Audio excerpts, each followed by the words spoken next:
अस्सलाम वालेकुम। आज की इस वीडियो में हम एक और प्रोजेक्ट के प्रोटोटाइप असाइनमेंट के बारे में देखेंगे जिसका नेम है फिटनेस क्लब मैनेजमेंट सिस्टम।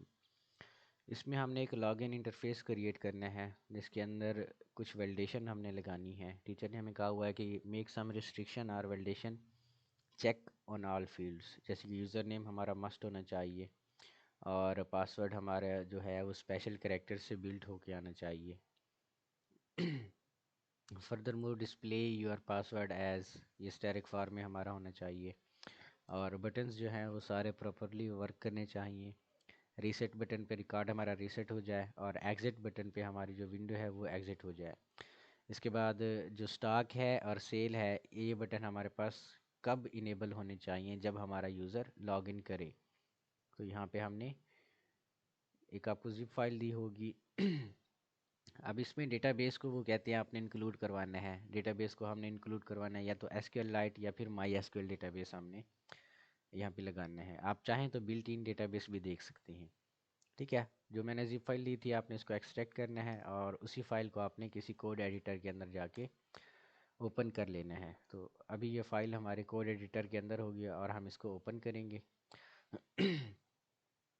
आपने इस फाइल को रन कैसे करवाना है, आपके सिस्टम में पाइथन इंस्टॉल होनी चाहिए। जब आपकी पाइथन इंस्टॉल होगी तब ये जो रन का बटन है यहाँ पे या प्ले बटन है, इस पर आपने क्लिक करना है तो ये आपकी फ़ाइल रन होके आ जाएगी। ठीक है, एक बार ये फ़ाइल रन हो जाए तो फिर मैं आपको बताता हूँ।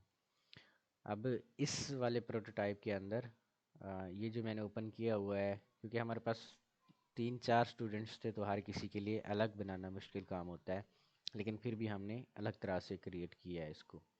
तो इसमें हमने डेटाबेस को इंक्लूड नहीं करवाया, लेकिन जो हमारा यूज़र नेम था और जो हमारा पासवर्ड था वो हमने इसी के अंदर ही लिखा हुआ है। जैसे कि हमारा पासवर्ड है, यहाँ पे आप स्पेशल कैरेक्टर लगा दें, आप लगा दें इसको N.01 लगा दें, तो ये N.01 ही इसका पासवर्ड होगा। ठीक है, तो यहाँ से हम इस फाइल को पहले रन करवाते हैं। ये फाइल हमारी यहाँ से रन है। देखें अभी स्टॉक और सेल का बटन जो हमारे पास है, या फिर यहाँ पे सेल का बटन है हमारे पास, वो यहाँ पे अभी विजिबल हमारे पास नहीं है। यहाँ पे हमारा रीसेट है, एग्ज़िट विंडो है। ठीक है, जब हम एग्ज़िट विंडो पे क्लिक करते हैं तो ये एग्ज़िट हो जाएगी विंडो हमारी। दोबारा से हम इसको रन करवाते हैं। अब यहाँ पे यूज़र नेम जो हमारा है वो कौन सा दिया हुआ है, वो यहाँ पे दिया हुआ है user1 का। ठीक है, तो यहाँ पे आपने user1 लिखना है और यहाँ पे पासवर्ड आपने लिखना है। 1 2 3 दें पासवर्ड, लॉगिन करें तो ये लॉगिन नहीं होगा, वो कहेगा इनवैलिड यूज़र नेम और पासवर्ड। ठीक है, रीसेट पे क्लिक करेंगे तो ये रीसेट हो जाएगा। यहाँ पे आप user1 और यहाँ पे आप दें जो आपने पासवर्ड लगाया है N.01, लॉगिन पे क्लिक करें तो इस बार वो आपको कहेगा कि लॉगिन सक्सेसफुल, वेलकम यूज़र1। तो अभी ये यूज़र1 लॉग्ड इन है और ये स्टॉक और सेल का जो बटन है हमारे पास वो क्लिकेबल है, पहले क्लिकेबल नहीं था। ठीक है, तो एग्ज़िट पे क्लिक करेंगे तो ये हमारी एग्ज़िट हो जाएगी। ठीक है जी, तो ये आपका जो स्टूडेंट 1 था उसके लिए हमने बनाया हुआ है। फिर हमारे पास एक और स्टूडेंट का था, इसका हमने पाइथन डी जेंगो के अंदर बनाया हुआ है। इन्होंने भी बिल्कुल वैसे ही करवाना है, लेकिन आप सबके सिस्टम में पाइथन इंस्टॉल होनी चाहिए, पाइथन और डी जेंगो, क्योंकि फर्दर मोर भी अगर आप प्रोजेक्ट हमसे बिल्ड करवाएंगे तब भी आपको जेंगो के अंदर ही ये बिल्ट इन हुआ पड़ा मिलेगा। यहाँ पे आपने फिर टर्मिनल को ओपन करना है। टर्मिनल को आपने कैसे ओपन करना है, यहाँ पे आपने 3 डॉट्स पे क्लिक करना है और यहाँ पे टर्मिनल और यहाँ पे न्यू टर्मिनल पे आपने क्लिक करना है। और यहाँ पे आपने कमांड देनी है पाइथन manage.py run server। जब आप ये कमांड देंगे तो ये आपका जो वेबसाइट हमने बिल्ड की है ये आपकी रनिंग में आ जाएगी। एक लिंक आपके पास आ जाएगा, इसी लिंक को आपने कॉपी करना है और ब्राउज़र के अंदर जाके आपने पेस्ट करना है। ठीक है जी, तो ये ब्राउज़र के अंदर पेस्ट हो गया हमारा लिंक। तो यहाँ पे देखें यूज़र नेम हमारा आ जाएगा, पासवर्ड हमारा आ जाएगा, रीसेट का बटन भी है हमारे पास, एग्ज़िट विंडो का भी बटन है हमारे पास। अभी इसके अंदर यूज़र नेम हमारा क्या था और पासवर्ड हमारे पास क्या था, या तो यहाँ पे मैंने लगाया होगा, अभी यूज़र नेम और पासवर्ड आपने खुद से जनरेट करवाना है। अब क्योंकि हमने ये पाइथन के अंदर बनाया हुआ है, पाइथन डीजेगोंग के अंदर, तो इसके लिए आपने एक चीज़ करनी है। यहाँ पे जो लिंक आपको वहाँ से मिलेगा वो आपने कॉपी करना है, और सबसे पहले आपने इसके एडमिन मॉड्यूल की तरफ चले जाना है। एडमिन मॉड्यूल की तरफ कैसे जाएंगे, उस लिंक के अंदर स्लैश डाल के आपने एडमिन पे क्लिक करना है। तो ये एडमिन का लॉगिन पैनल या फिर डैशबोर्ड पैनल आपके पास आ जाएगा। वो आपसे लॉगिन मांगेगा, इसका जो यूज़र नेम होगा वो आपके पास एडमिन होगा, पासवर्ड भी आपके पास एडमिन ही होगा। आपने इसको लॉगिन करना है। फिर आपने यहाँ पे यूज़र्स के ऊपर जाके ना एक यूज़र को ऐड करना है, या फिर यूज़र प्रोफाइल के ऊपर जाके आपने यहाँ पे यूज़र को ऐड करवाना है। ठीक है, तो आपका जो यहाँ पे यूज़र नेम आप दे दे, कोई भी दे दे, जैसे कि यूज़र वन आपके पास आ जाएगा। पासवर्ड आप इसका स्पेशल कैरेक्टर में दे दें, Nasir@1। ठीक है, इसको आप सेव करें तो ये आपका यूज़र नेम और पासवर्ड यहाँ से आ जाएगा। आपने जानना है, यहाँ से लॉगिन करवाना है। ये यूज़र वन आपके पास आ जाएगा। देखिए अभी लॉगिन का आपके पास जो है वो इनेबल नहीं है, डिसेबल है। जब तक हम पासवर्ड नहीं डालेंगे ये डिसेबल ही रहेगा। रीसेट पे क्लिक करेंगे तो ये रीसेट हो जाएगा। तो यहाँ पे यूज़र वन और नीचे हमारा था जी Nasir@1। हम लॉगिन पे क्लिक करते हैं तो ये लॉगिन हो जाएगा। अब लॉगिन के बाद हमारे पास यहाँ पे फिर स्टॉक और सेल का बटन हमारे पास है। ठीक है, ये सेल बटन इस क्लिक, फिर हम इसको लॉग आउट भी कर सकते हैं।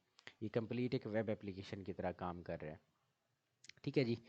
इसके बाद जो तीसरा हमारे पास स्टूडेंट था उसके लिए भी हमने अलग से ही बिल्ड किया है इसको।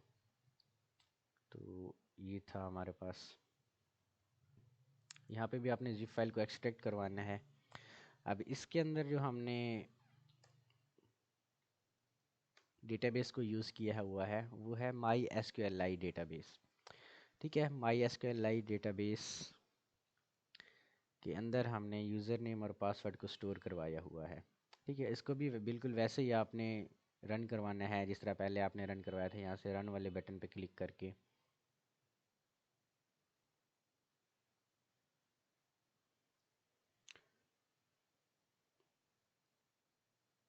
तो ये न्यू टर्मिनल के ऊपर चला जाएगा खुद ब खुद, और यहाँ से खुद इसको रन करवा के आपको दे देगा। ठीक है जी। अभी देखिए ये स्टॉक और सेल का बटन जो है क्लिक नहीं हो रहा हमारा। तो यहाँ पे जो यूज़र नेम हमारा था वो मैंने यहाँ पे एडमिन रखा है, पासवर्ड भी आई थिंक एडमिन ही रखा है मैंने। लॉगिन करते हैं तो ये लॉगिन हमारे पास हो जाएगा। ठीक है, logged in is admin. Exit window पे क्लिक करते हैं तो विंडो हमारी एग्ज़िट हो गई, और फिर से हम इसको करवाते हैं।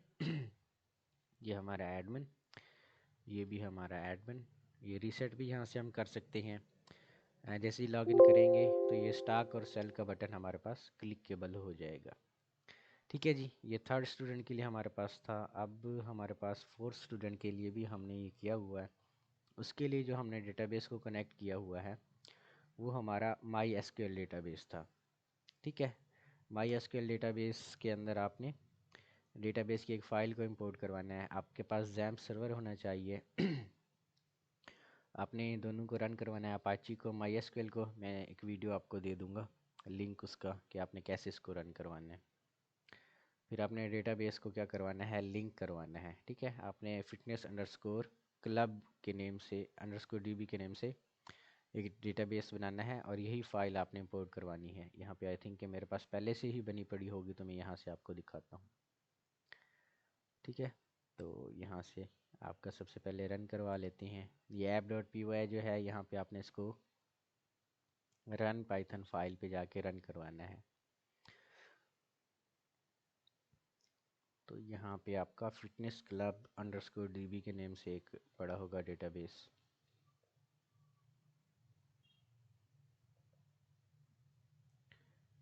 ये वाला आपके पास डेटाबेस है।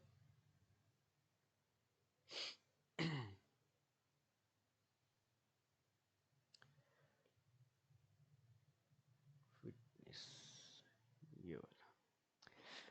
और इसके अंदर यूज़र्स की आपकी एक टेबल बनी हुई है और इसके अंदर हमारा नासिर और 123 इसका जो है पासवर्ड है। यहाँ पे हम 123 नहीं लिखते, यहाँ पे हम नासिर .01 लिखते हैं ताकि स्पेशल कैरेक्टर्स के साथ हमारा पासवर्ड स्टोर हो। आपने भी अपना पासवर्ड अपडेट कर लेना है क्योंकि आपके पास तो पहले से इसकी फ़ाइल पड़ी हुई है। अभी ये देखिए लॉगिन का बटन काम कर रहा है, रीसेट का बटन भी काम कर रहा है, एग्जिट विंडो का बटन भी काम कर रहा है, लेकिन स्टॉक और जो सेल का बटन है वो हमारे पास काम नहीं कर रहा। तो यहाँ पे यूज़र नेम आपने देना है, वो हमारे पास है नासिर, और यहाँ पे पासवर्ड हमारे पास अभी हमने लिखा है नासिर.01। आपने लॉगिन पे क्लिक करना है तो ये लॉगिन सक्सेस हो जाएगा और यहाँ पे स्टॉक और सेल का जो बटन है आपका वो काम करता रहेगा। ठीक है जी। तो ये आपके फिटनेस क्लब के प्रोटोटाइप्स थे।